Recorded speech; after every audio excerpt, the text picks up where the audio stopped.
Amados, hoje sobre evangelismo, vamos falar sobre mobilizando a igreja para o crescimento. Atos 5, verso 42. E todos os dias no templo, nas casas, não se salva de ensinar e anunciar a Jesus. Amados, o crescimento da igreja é consequência direta da evangelização. Se esta for relegada a segundo plano, a tendência, o princípio é obra estagnar-se, ou seja, não tem crescimento, para depois diminuir. Grandes trabalhos do passado são hoje pequenas igrejas porque faltou a visão correta do crescimento. A natureza do crescimento, amados.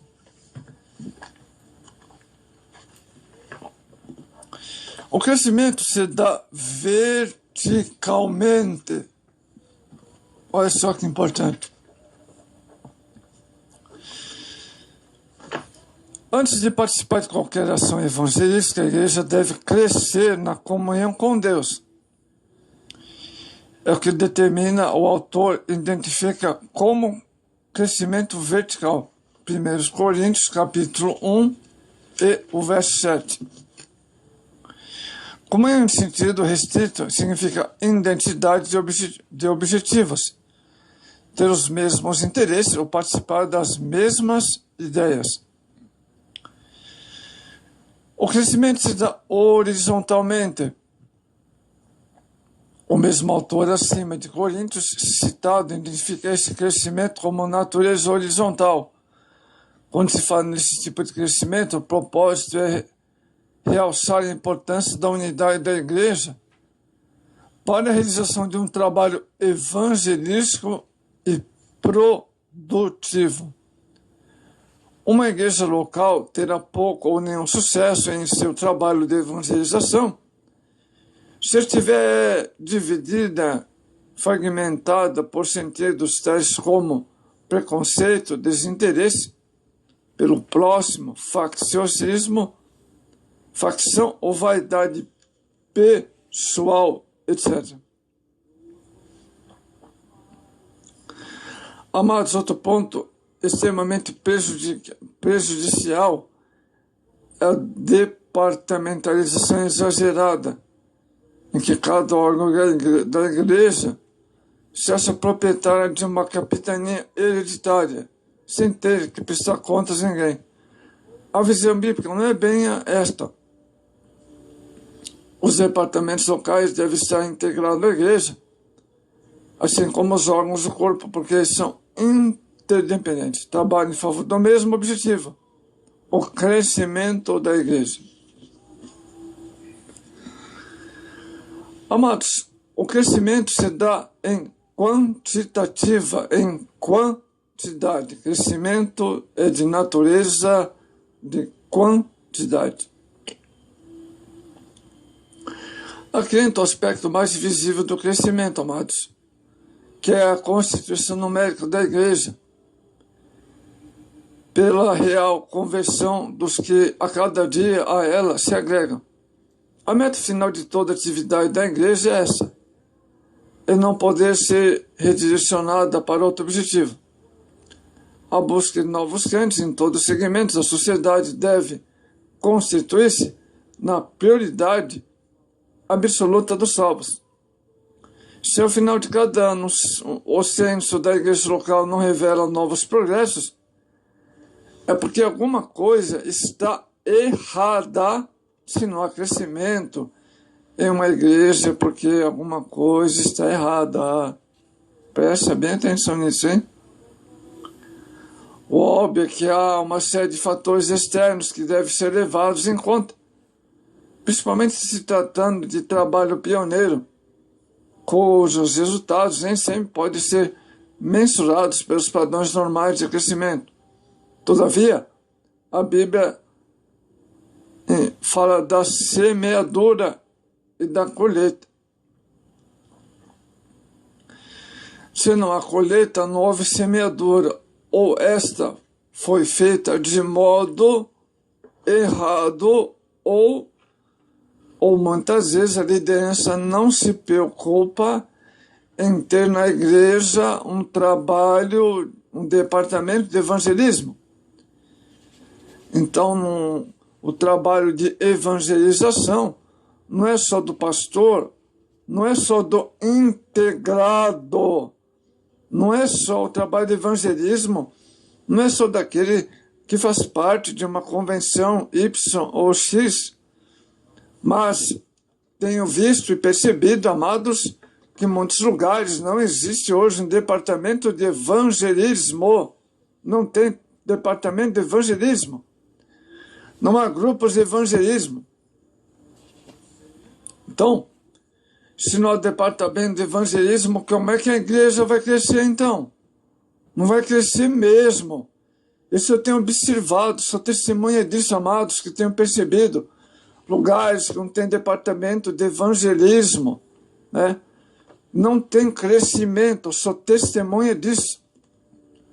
Pois trabalho no evangelismo voluntário, amados, há mais de 10 anos, e muitas vezes tenho trabalhado no evangelismo sozinho, porque não existe um departamento de evangelismo pessoal. Mas o crescimento deve ser proporcional ao trabalho realizado. O resultado da semeadura será proporcional ao que foi semeado. Porque semeiam ventos e chegarão tormentas. Oséias 8:7. Uma grande colheita dependerá, antes de tudo, da quantidade de sementes plantadas. Mas o bom lavrador deverá também conhecer todas as situações, recursos capazes que devem ser utilizados de produzir o maior resultado possível da semeadura, que jamais poderá ser feita aleatoriamente. A semente, no nosso caso, é a palavra de Deus. Mas o modo de semeá-la, bem como instrumento para fazê-lo, podem ser diferentes, de acordo com as circunstâncias, proporção ao tamanho da terra agora. Se o lavrador possui uma grande área para se cultivar, onde pretende desenvolver determinada cultura, soja, milho, etc., a semeadura terá de levar em conta o tamanho da área. O princípio da proporcionalidade está implícito na Bíblia, quando, por exemplo, Jesus identifica o crente como sal da terra, luz do mundo. A parábola do semeador, Mateus 13, também traz o mesmo sentido. 4 tipos de terra receberam a semente. A Bíblia fala sobre o número 4, é símbolo de totalidade. Toda a área sob influência da igreja local deve ser cultivada, lançada semente, lançado o evangelho. Mas tem lugares que não tem departamento de evangelismo, como é que vai lançar semente? Independente de alguns segmentos serem ou não férteis, não pode haver preconceitos na evangelização. Seja quem for, status ou condição social, financeiramente, intelectual, etc., profissional, liberal, lavrador, todos, sem distinção, devem receber a palavra de Deus. Proporcionalidade ao tamanho da fé. A Bíblia fala de pouca fé. Mateus 6,30. Tanta fé. Mateus 8:10. Fé como um grão de mostarda, Mateus 17:20. Homem cheio de fé, Atos 6:5. Sob a medida da fé, Romanos 12:6. Isso significa que o trabalho de cada um será também mediante o tamanho de sua fé. Só fará coisas grandes para Deus quem tiver abundantes e assentadas, fundamentadas nas promessas do Altíssimo. Oh, que maravilha, hein? O crescimento da igreja só terá repercussões positivas de acordo com a eficácia da fé dos que estão empreendendo. Então, é momento de você formar departamento de evangelismo em sua denominação. Não é só privilégio do pastor, não é só privilégio do integrado que evangeliza, que faz as visitas, não. O departamento de evangelismo deve ser feito. Porque hoje em dia se fala bastante em missões, muito bem. Mas e na tua igreja, como é que fica? A tua igreja tem departamento de evangelismo? Se você ignora isso, você está ignorando o crescimento da própria igreja, de sua própria denominação. Então você está só conformado com o número de pessoas que estão congregando em sua igreja. Mas o tempo se passa e você não está percebendo que cada dia mais pessoas estão em sua denominação. Mas e aí o departamento de evangelismo, como é que fica? Então precisa despertar, mobilizar a tua igreja para o crescimento. Formar um departamento, unir o departamento em oração, em jejum, em orações de madrugada, até se unir em vigílias de oração, de 1 hora, 2 horas. Né? Então, precisa despertar aí. Muitos precisam despertar mesmo, urgentemente. A proporção do crescimento na igreja de Jerusalém. O ritmo do crescimento na igreja de Jerusalém pode ser acompanhado no livro de Atos dos Apóstolos, de um grupo inicial de quase 120 pessoas. O número alcança no capítulo 4, quase 5.000. Isso em um período de tempo curto, levando em consideração que o livro faz a questão de ressaltar, do princípio ao fim, o volume de pessoas que se agregava à igreja. Chega-se até a seguinte pergunta: quantos membros ainda tinha então a igreja de Jerusalém? A informação histórica que a população de Jerusalém naquela época, no século I, era de 200.000 pessoas em Jerusalém, das quais metade constitui-se cristão. Então, no primeiro século da igreja em Jerusalém, 100.000 pessoas se converteram no país de Israel. Metade era cristão. Como se explica este avanço? Primeiro, o crescimento acontece pela multiplicação. Atos 6, verso 7. Na obra do crescimento não pode existir as operações de diminuir ou dividir. Só lugar para a multiplicação. O versículo destaca que o número dos discípulos se multiplicava muito.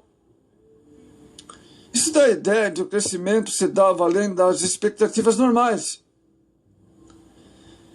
Segunda coisa, o crescimento aconteceu pela implementação de novas igrejas. Atos 9, 31. Implantação de novas igrejas. Mais uma vez, o verbo multiplicar é usado com ênfase para ressaltar a descentralização do trabalho. Onde quer que os crentes chegassem, uma nova igreja era implantada nos bairros de Israel, nas vilas. Terceira coisa, o crescimento se dá pela evangelização através dos lares. Atos 5 e o verso 42. Aqui está o ponto de maior importância no relacionamento com a expansão da igreja. A importância que está relacionada com a expansão da obra. Numa época em que os templos ainda não existiam, no século I não podia construir templos, a não ser culto judaico, pois esses só vieram aparecer na história eclesiástica por volta do segundo século. Com os crentes de então se reuniam para receber edificação e evangelizar. As casas eram o local apropriado para isso. O cenáculo onde aconteceu a ceia e onde aconteceu o batismo com o Espírito Santo, em Atos 2, era numa casa. O cenáculo eram casas grandes, né? Alguns diziam que cabiam até 40 pessoas em uma casa do estilo cenáculo de Atos 2, mas havia 120 pessoas reunidas. Então, havia casas que eram cenáculos que cabiam 120 pessoas. Então, o batismo com o Espírito Santo, em Atos capítulo 2, as 120 pessoas estavam reunidas numa casa grande chamada cenáculo, que era comum no século I, em Israel. Amados, há dois pensamentos extremos que devem ser evitados quando se fala na realização da obra. O primeiro coloca sobre o Espírito Santo toda a responsabilidade, excluindo qualquer participação humana, como se não nos coubesse nenhuma ação planificada. Olha só. O segundo dá ênfase demasiada à organização dos métodos humanos como autossuficientes na obra de evangelização. Então temos aqui um ponto de equilíbrio. Do ponto de vista bíblico, o Espírito Santo deve ser a primazia na vida da igreja, como se observa em todo o livro de Atos, com destaque especial para o concílio realizado em Jerusalém, no capítulo 15, onde o texto diz que esclarece que a decisão tomada pareceu bem o Espírito Santo. Amados irmãos, para exemplificar bastante apenas mais alguns exemplos, a descentralização administrativa do povo de Israel, Êxodo 18:15. A designação de 70 anciãos para ajudar a Moisés, Números 11:16. A ordem de multiplicação dos pães, Marcos 6:30. A igreja, amados, deve realizar a obra do crescimento, amados, de modo dinâmico. Efetivo terá que contar primordialmente com o Espírito Santo, para canalizar suas ações evangelísticas direcionadas pelo Espírito Santo, mobilizando a igreja para o crescimento através de alvos predefinidos. Você deve ter alvos para o crescimento. O estabelecimento de alvos é peça básica na organização das atividades de qualquer empresa a cada ano. Amados, os alvos, eles ajudam a que todos os envolvidos no processo tenham a ideia clara que deseja, engessando a planificação para o caminho, para alcançar. Ou seja, não basta dizer, vamos ganhar almas para Jesus nos próximos meses. É preciso, amados, que tenham objetivos, alvos, que sejam claramente estabelecidos, e também os métodos, a fim de que o trabalho seja produtivo, e não se desperdice tempo, recursos, que podem ser melhor canalizados. Outra coisa importante, mobilizando para o crescimento através de integração dos novos crentes. Amados, a integração dos novos crentes é um dos pontos mais desprezados no trabalho cotidiano da igreja. Não obstante sua importância na fixação do novo convertido em sua nova realidade espiritual. Esse trabalho começa, com um certo sentido, com uma introdução, cuja função é recepcionar, principalmente, os não salvos que visitam a igreja, procurando acomodá-los nos lugares para ouvir a palavra de Deus. Terceiro, mobilizando para o crescimento através da integração da igreja. A integração da igreja quer dizer que, em outras palavras, envolver todos os crentes dos mesmos objetivos.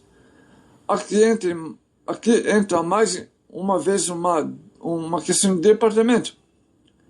É preciso que haja da parte da liderança da igreja uma ação planificada, se possível, de criar um manual de modo que cada departamento cumpra seu papel dentro dos objetivos gerais. Amados, então, as estratégias já foram estabelecidas para alcançar os salvos? Então, estabeleça. Quais serão as atividades previstas para cada departamento? Veja, se Deus não é um ser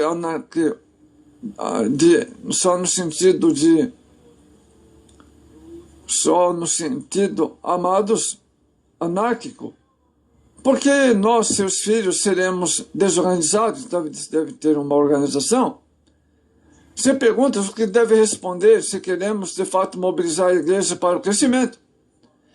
Então, se deseja o crescimento da igreja, mobilize ela, organize, se esforce-te, que o Senhor é poderoso para que haja resultado no trabalho de mobilização para a igreja do Senhor.